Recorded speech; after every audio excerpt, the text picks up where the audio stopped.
Hello, Fulkin Flick, my imaginary friends, my real friends. I hope you're doing well today. If you're looking at this ugly thing, that's mercurochrome on a bandage. It's not blood. But I have quite a good goose egg there because I had a little bit of a spill off of my bike on Saturday when I was riding around in this video, talking about billionaires. And I broke my wrist, so I won't be riding the bicycle for a few weeks. But I'm on the mend, and it could have been worse. I made a bad decision, that's on me. I made a bad choice, and I paid the price. So, there you go. Sports injuries. Aren't we the lucky ones? Today, I just wanted to share this with you. While I was, posting for the shit show, which is all of the Guardian, New York Times, Wired, and all these kind of outlets that are corporate commercial outlets, basically, interspersed and mixed in with blogs and other sources that I like on the Globe Hackers Facebook page. I run into a lot of things, and some things I look into a little bit more than others. I'm a real cosmopolitan. I like the world and everything in it, and I'll talk about that some other time, but my friend and I have this thread on WhatsApp. We talk about what's going on in the world, and we talk about conspiracy theories and science and so on and so forth, and in particular the COVID period is interesting on so many levels. And that's complicated. I post a lot of information on there. People can look at, come to their own conclusions. It's stressful enough. But, you rifle through all the info on the internet and see what you can come up with. Hopefully you have good critical thinking skills and are skeptical enough not to just take everything at face value. Kind of think it through a little bit. But before I saw the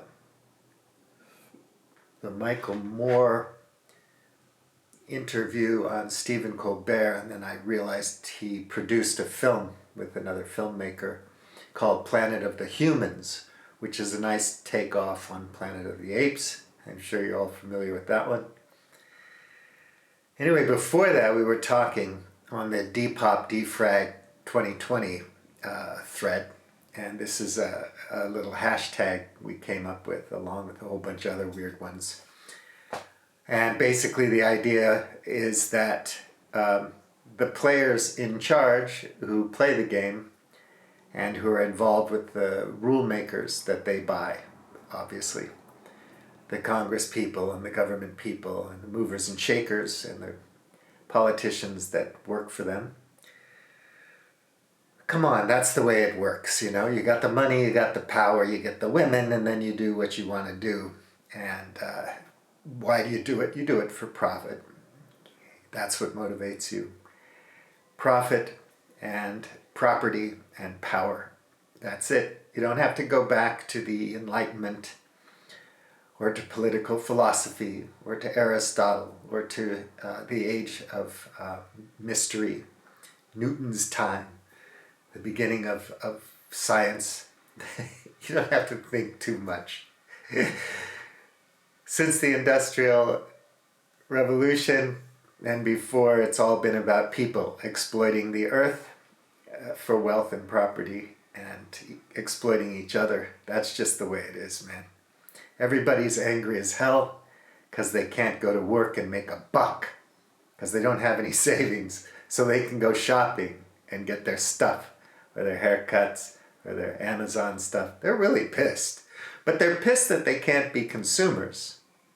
They're not pissed off at the system or the structural ailments, the disease that's kind of built in, that we all evolved within. They're not angry about that because they're not that aware. So I'll read this to you.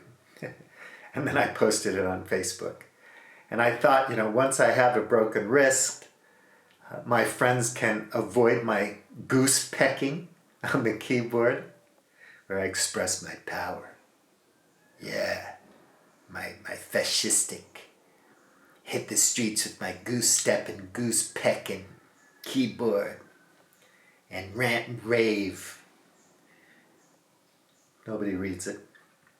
Anyway, so I said this. Will they sue the people and institutions who are to blame for this and that?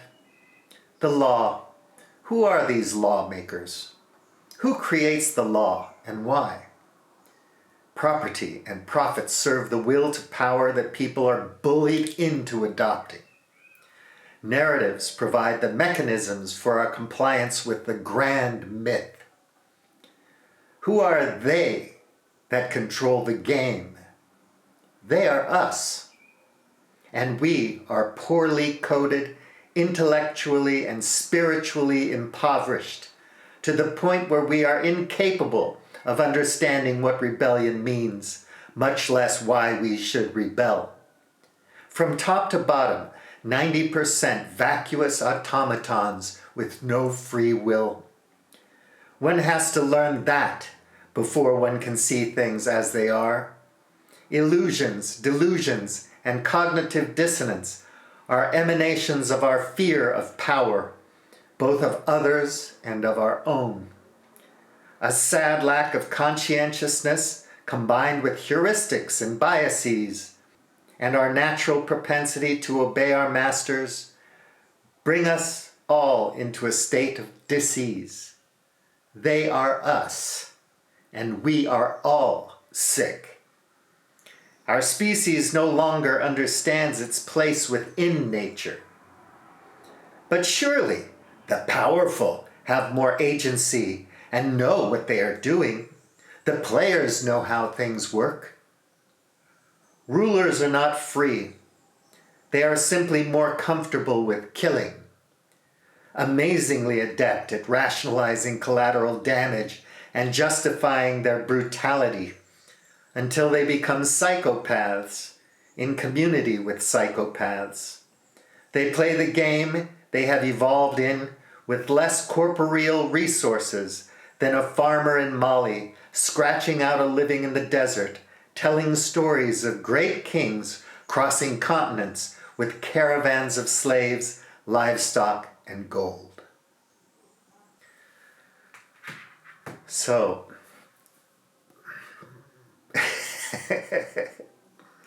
we'll pick up another thread like that soon enough. I came here to get away from the clusterfuck, pardon my French. Sorry about that, French friends. It's just an expression. And to be somewhere kinder and gentler, where people are a little more connected to the world, to nature. But where I live is just as much part and parcel of this great game as anywhere else on Earth. And we're all caught up in the BS. We have to admit it. I really hope you all will watch Michael Moore's new film. I forgot the director's name, I'm sorry, the filmmaker's name. It's called The Planet of the Humans, and wow, it's shocking. But now, of course, green is big business. It's been co-opted by capitalism, folks. Something you really should learn about and know about in detail. All right. Peace. Have a good day, and I'll see you on the bicycle soon.